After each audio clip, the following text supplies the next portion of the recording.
Okay, thank you everyone for coming today. I see a lot of climate champions in the audience, a lot of you that have been in the sports and sustainability industry for a while, but a lot that are new and looking to learn more. So really excited to have you here today as we talk Play to Zero. Today we are examining the transportation related considerations and best practices for sports and entertainment facilities. Kristin Cushman, that's joining us, is the Chief Executive Officer of Blue Strike Environmental. She is based out of Monterey, California, and Blue Strike Environmental manages sustainability, climate, and energy programs from start to finish. Bradley Vogel is the Member Services Event Senior Manager and the former Sustainability Manager at US Bank Stadium. Our Green Sports Alliance team and our partners are true champions, so we're really happy that Blue Strike Environmental is here with us today. I'm going to kick things off and pass things over to Bradley.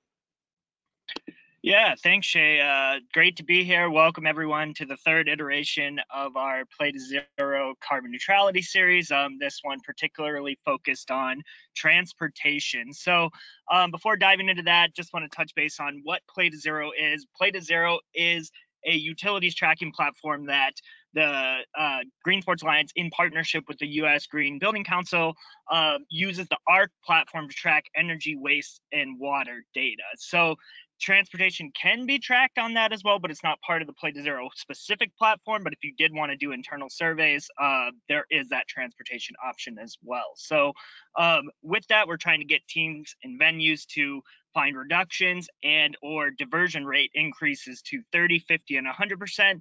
And I'll get into that more a little bit later. But for the sake of today, and next slide, please, Shay. We are going to talk about transportation, and mainly we'll dive in starting first with site selection to EV retrofits, a guide to transportation best practices at sporting events and sporting and entertainment venues. Next slide, please.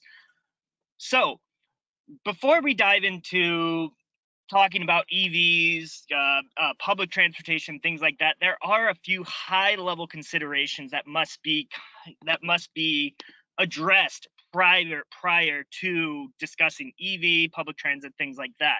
And because obviously cost, land availability, and ownership needs and wants are the main factors that will be in choosing a site for a sports and entertainment facility. However, for teams, owners, and municipalities who are looking to build a new facility, understanding and accounting for site selection as it relates to transit can have a drastic impact on the stadium and arena's Scope 3 emissions as it relates to fan travel. So really, I want to give everyone a framing of how to think about transportation, because site selection, which has factors like how close is it to a downtown urban dense area, site area and density, what is the local current transit and parking infrastructure, how old is the current venue, are there local transit subsidy programs, really. So these are high level considerations that go into how transportation is approached at any of these given facilities. So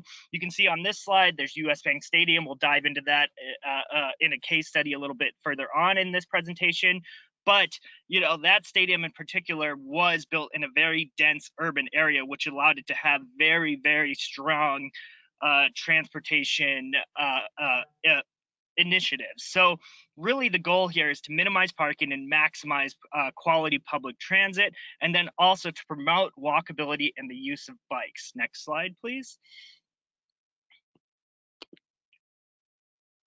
All right, so site selection benefits. So really what we're looking for here is the minimizing the need for single-use vehicles. So the benefits of site selection as it goes into this process, if you're, you know, an owner's rep or something along those lines, are developing in dense areas where walkability and transportation efficiency is at its greatest. It helps reduce vehicle distance traveled by allowing to build in more dense areas because more people can live on that said land.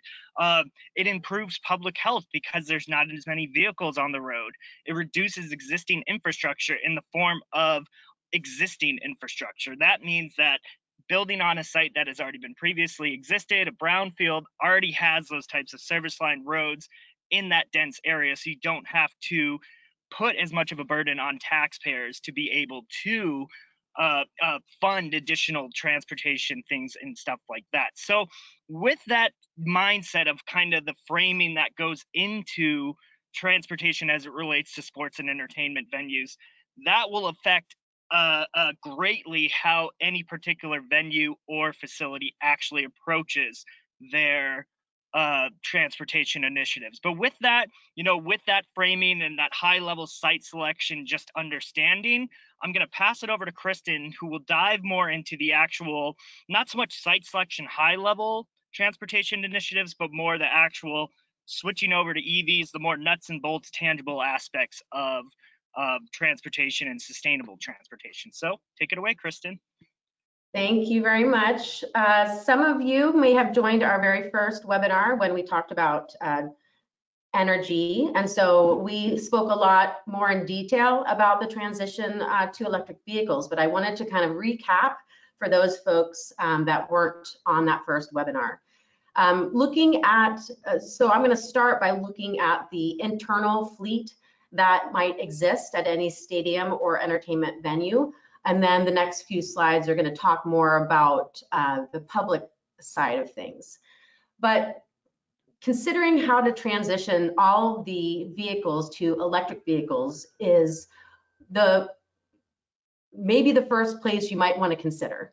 Scope 3 emissions specific to transportation make up most of your overall greenhouse gas emissions. So focusing on transportation is going to be a huge component to when you're trying to reach carbon neutrality. So one of the first steps in terms of transitioning to electric vehicles is to do some research and determine what appropriate replacement vehicles there are available. You're going to have a lot of pickup trucks, you have some vans perhaps. There are existing electric vehicle options, and we'll talk about that a little bit more in a minute. Then obviously you're going to want to consider the charging infrastructure, where you're going to install the charging infrastructure so that you can access it with your fleet. And then obviously consider charging stations for the public side of things as well.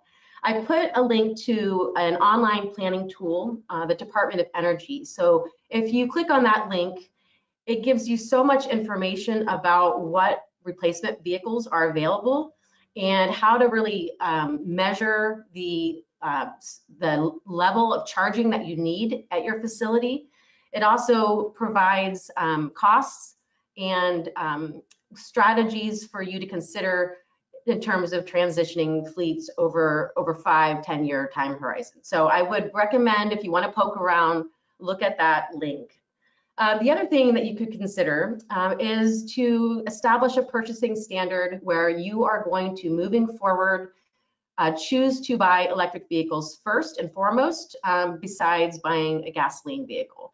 So that just sets the standard for you and your staff to kind of agree upon ahead of time that this is going to become a priority for your stadium. And then obviously you can look at your fleet. Some of your fleet, like the pickup trucks that I mentioned, you may not need a full pickup. You may be fine with a smaller sedan. So really looking at how those fleet are functioning on your property, you can potentially right size them, which means find smaller vehicles, fewer vehicles that you have to replace. And then finally, I put in some funding considerations. So again, the Department of Energy does have some funding links on their website, but I put some that I knew specifically. In California, there's a air resource clean vehicle rebate project. The Department of Energy, again, commercial electric vehicle tax credits. And then I also mentioned the capital improvement budget. So oftentimes you'll have a capital improvement budget, but it doesn't include transportation infrastructure. So that might be another strategy, is to kind of plan ahead for the next 5-10 years as you transition to electric vehicles. Next slide.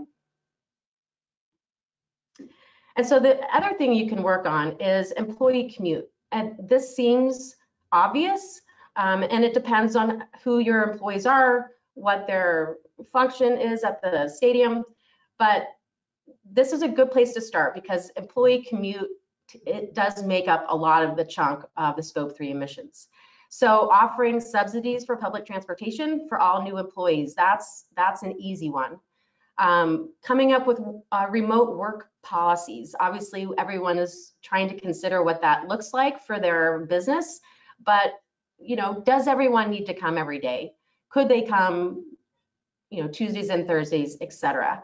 So that would greatly reduce scope 3 emissions. Also, there's van pools. There's a lot of third-party like Enterprise, Zipcar, those types of services offer van pools. So do some research and see what that costs and how that functions, because you might find that there's a large percentage of employees that live in the same neighborhood, and that might be a really great way to kind of tackle those emissions. Then obviously we talked about the EV charging, but if you offer free EV charging for your employees, then obviously there's an incentive there for them to purchase their own EV vehicles. So that's kind of an incentive. And then direct incentives for employees that live near the stadium or the venue. What does that look like? Obviously that would be different for every specific venue. Next slide, please. And then there's vehicle miles traveled. And so that's kind of the coined phrase for all the people coming to your stadium. Those are miles that you can't really control other than providing kind of incentives. So if you're a stadium, you could have, I'm going to skip around, but preferred parking for carpools, for example. If 6 or more people came to an event, they could have, upfront parking closer to the venue.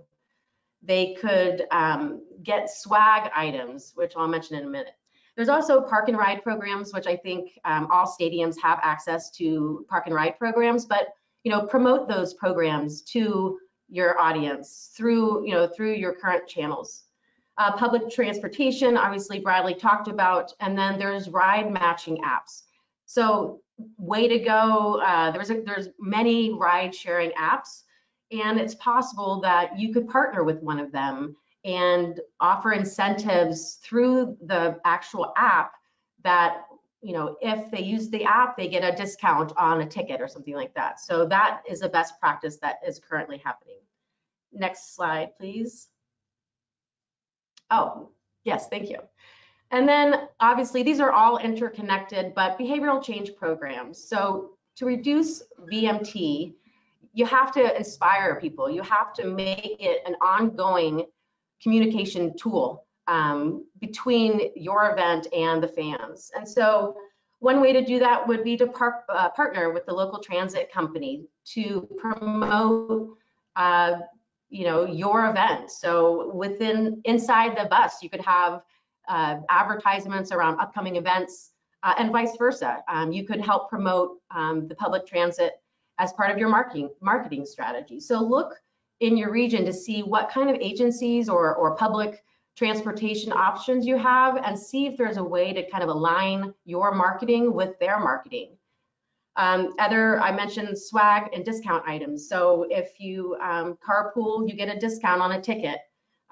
If you bring an EV, you get a free t-shirt, or, obviously there's tons of ways you could do that, but really start embedding those types of concepts into your marketing so that you're constantly in front of people, reminding them that you really want them to, participate in these behavioral change programs and carpool with a friend.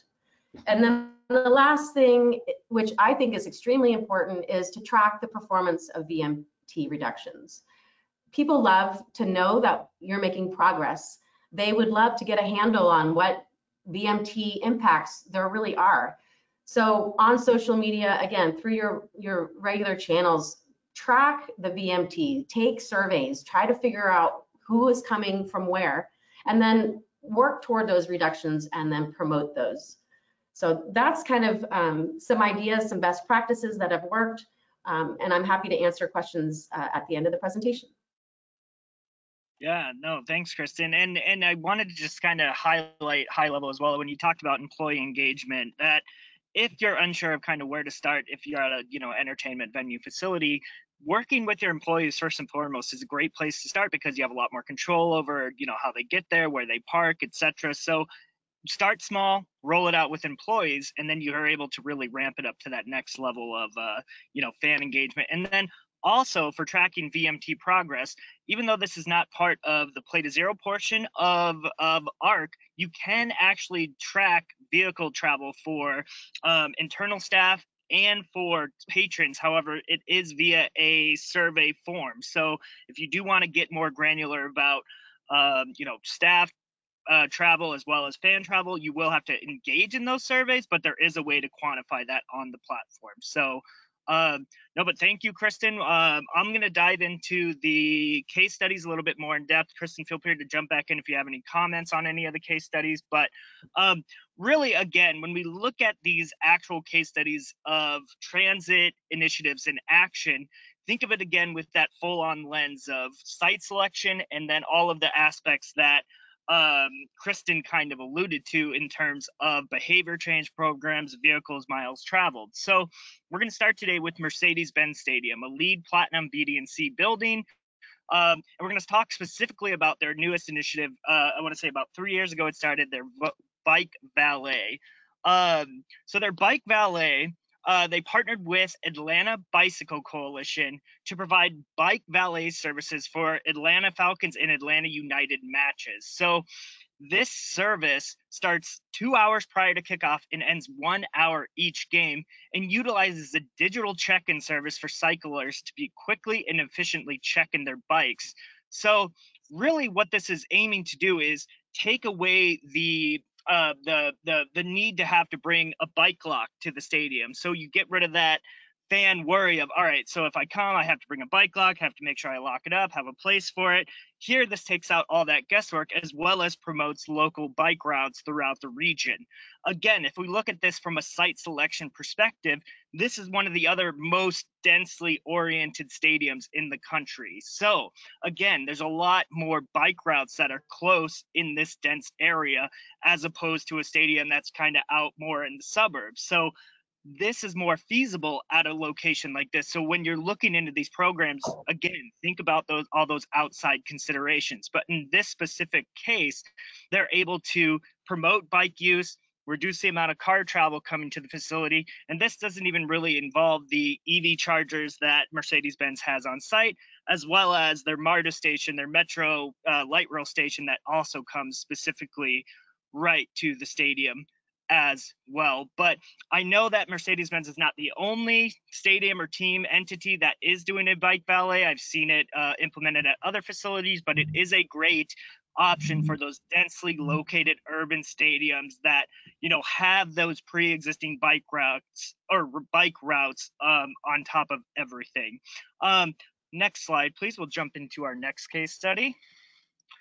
Next case study, we look at Lincoln Financial Field and the Philadelphia Eagles. So for those who are not aware, the Philadelphia Eagles are one of the leaders and kind of initial groups within this greening sports movement. So this partnership that they've made with SEPTA, which is the Southeast Pennsylvania Transit Authority, is just part of their overall sustainability strategy to help reduce single-use vehicles on the road.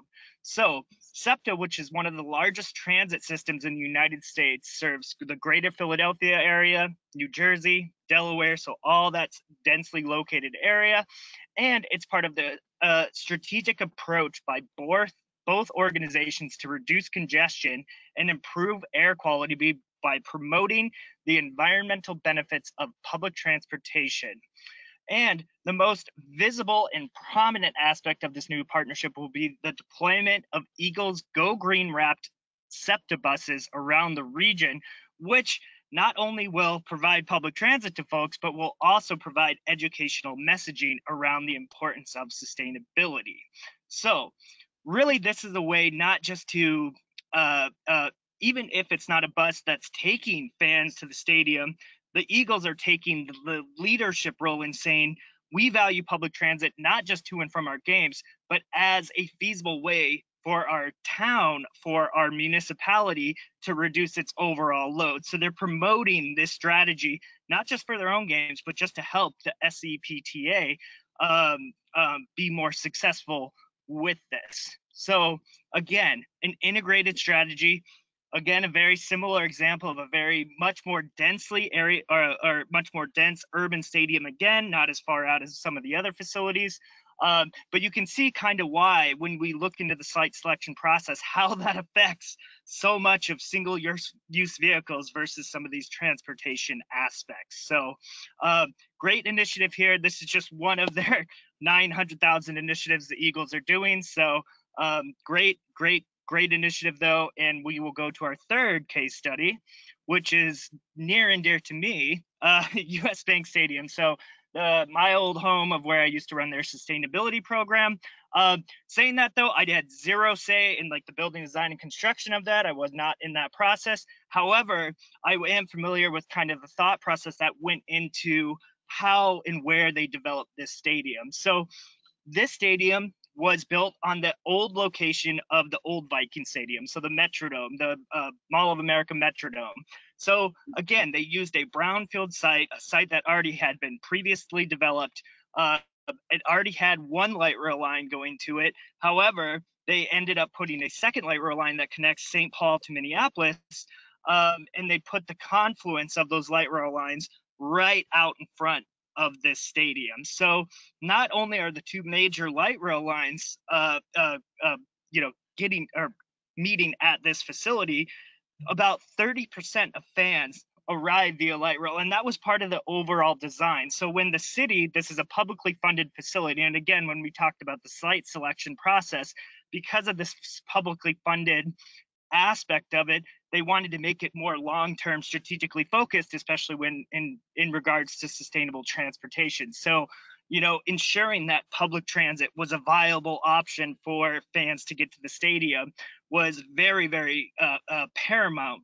There's no parking that is ran on site at this facility, so there's no designated site-owned parking spots. Yes, there are parking garages around the vicinity, but they're not owned by the actual the Vikings or the actual US Bank Stadium. So there was an incentive to minimize parking as well, which leads to an incentive to increase public transit use. So they're saying, let's reduce the amount of congestion downtown. Let's try and get as many people to take public transit as possible. And it is a very inexpensive way to travel as well. It's about $2.50 for a ticket. And then outside of that, it was the site selection process, right downtown, dense area. And then the existing infrastructure of bike systems. So they installed 188 bike racks, which when you think of, bike racks in comparison to a 60,000, capacity stadium, 188 is not that much. But, it's still a way for fans and particularly staff to be able to travel to the facility. And it's more about having those options, because if you don't even have those bike racks on site, you're not really going to actually use them, because there's no way to really use them. So again, these three examples are all examples of how the integrated process of understanding where the site is in its in relation to its density, public transit that's currently existing, really has a large impact on those fan-generated Scope 3 emissions. So if you are starting to dive into, fan-generated travel and kind of looking into ways to offset that, look at that 1,000-foot level and think about ways to, if you're a owner's rep or, one of the publicly funded facility person, think about those much more long-term strategies, more or less than just the short-term, short-minded considerations. So 3 great examples. And then we will go to the next slide, and I'll touch very quickly on kind of pulling this all together. So again, the Play to Zero platform is a free tool that we've partnered with the USGBC to implement. It's the ARC platform. So for LEED V4.1 O&M, that's the same tool they use. You can track your energy, waste, water, and like I said, your transportation aspects as well. So if you want to do employee surveys, there are employee survey links on that platform. So reach directly out to me if you're a member and you want to dive more into this, completely free with your membership. But yeah, so it's a really great way to track and actually benchmark your own data and then start working towards those reductions that we've talked about. And with that, I will pass it to Shay prior to getting into our Q&A section. Or Kristin, do you have something you want to? I just wanted to add one thing for the 4 stadiums that wouldn't be in density areas. I think the partnerships that you could create in a more rural setting they do exist. I mentioned the ones with Way to Go, the ride sharing apps, Zipcar, Enterprise.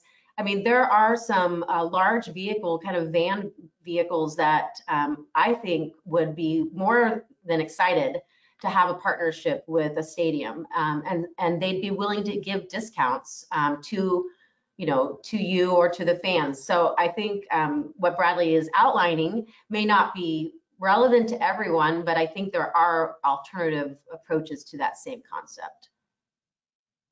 Definitely. No, and thank you for adding that. And you're completely right. I mean, if you're not one of those great examples of urban dense stadiums, yes, there are creative solutions. Work with your local transit, like if they do have buses, to do subsidized passes. I've seen that quite often.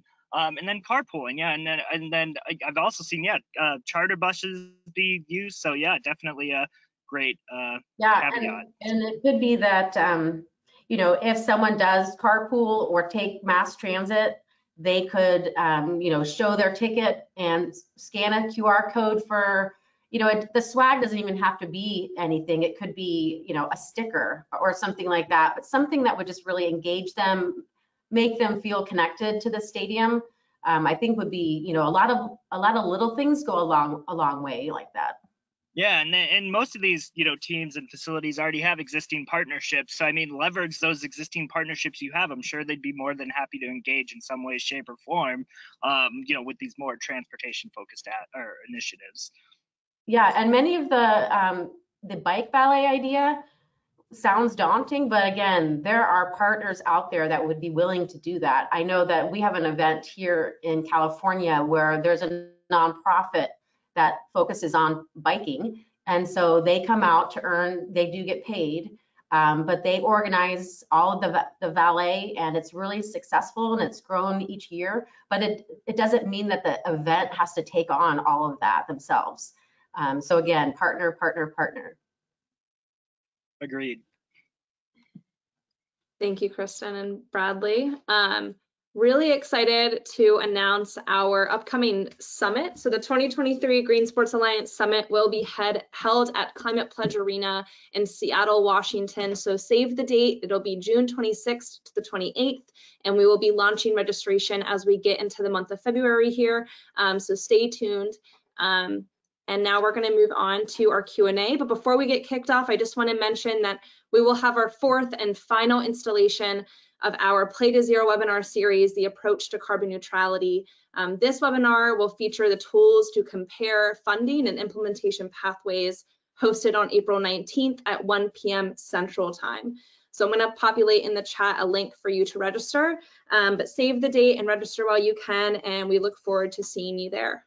Yeah, and just to add to that, for this upcoming Approach to Carbon Neutrality webinar, so this 4th and final iteration will kind of wrap everything we've learned the last 3 together and talk about the important aspect of it. How can we actually fund it and implement it? So really important one if you really kind of want to wrap it all together and see how to take it to that next level. So just excited. Yeah, and I can mention that the tool that we will be reviewing or offering insight on, it's really applicable to stadiums with multiple venues or universities even. I know that this specific one is targeted more toward venues, but multiple buildings. How can you think about energy efficiency across all the buildings, and then fuse in transportation, all the projects, the installations, the transition to EV, the charging stations? Like it's overwhelming if you're trying to approach it all at once. And so this tool allows you to put everything in there, all the projects, all the costs, and then you can kind of run scenarios so that you can better understand in year 1 what is really possible, and then what does year 2, 5, and 10 look like. And so I do encourage all of you to attend in April. Awesome. I'm going to stop recording here and we're going to